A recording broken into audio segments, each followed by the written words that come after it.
Everyone is looking for you, Mommy, everywhere. We will not rest. Your children will not rest until we are together again.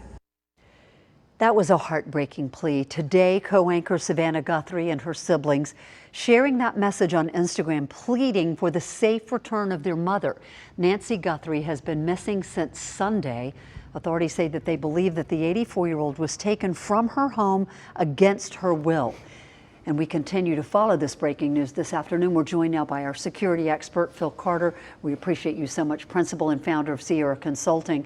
Phil, the Pima County, Arizona, and the FBI today had a news conference giving an update on this, including a timeline from those early morning hours on Sunday. We'll put that timeline up on the screen for you now so our viewers can see what they were talking about, what time the Ring camera went off.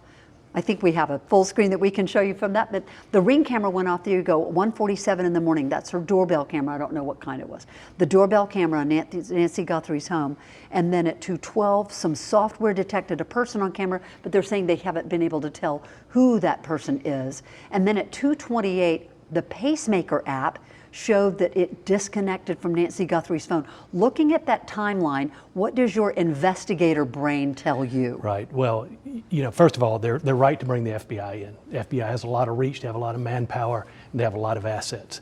The timeline tells me it's more than just a kidnapping. 45 minutes is a long time to be inside of a residence. If you go there with the intent to kidnap someone, you generally have some kind of plan, even if it's a poor plan. 45 minutes to kidnap a 84-year-old woman is long. It's a lot.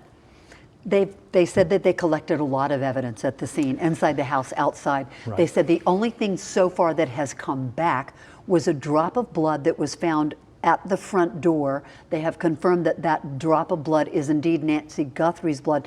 Does that tell us anything? Right. Well, it tells you that there's some type of struggle, right, and that she is injured. Some way, somehow, you don't know what extent, but what they're not telling you is what they found inside the house, right? And purposely and rightly not telling you that. You know, if they collect DNA, they collect fingerprints, they'll run the DNA through CODIS, they'll run the fingerprints through APHIS. If they don't get a hit, right, you have to be in there for those databases for some reason.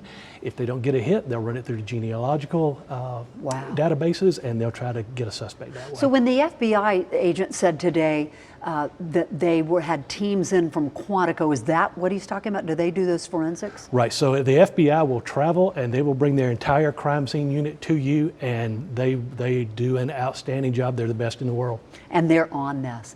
So we're listening and we're hearing what these authorities were saying. Sometimes you're hearing what they're not saying. One of the things that they did mention was they said they didn't want to answer the question about whether or not there seemed to be forced entry into the house.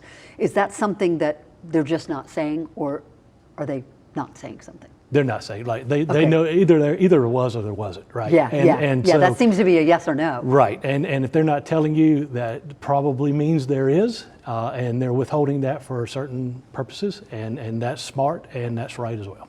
Okay, FBI and Border Patrol canine units, they said, have been looking for Mrs. Guthrie. Could the close proximity to the U.S. border with Mexico have anything to do with this? Like getting somebody into another country makes it easier to kidnap them? Or? Yeah, so I spent a lot of time in Tucson, and I went down there at least once a quarter for several years and did some things down there. And it's a different kind of law enforcement at the border, right? So everyone kind of comes together and works a little harder and works together more. And keep in mind, Nogales is an hour south of Tucson, so it's not far to the border.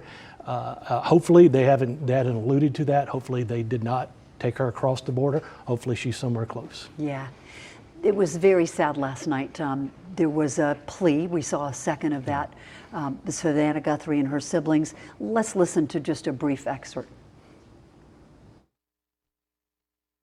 As a family, we are doing everything that we can.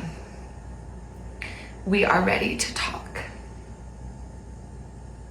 However, we live in a world where voices and images are easily manipulated.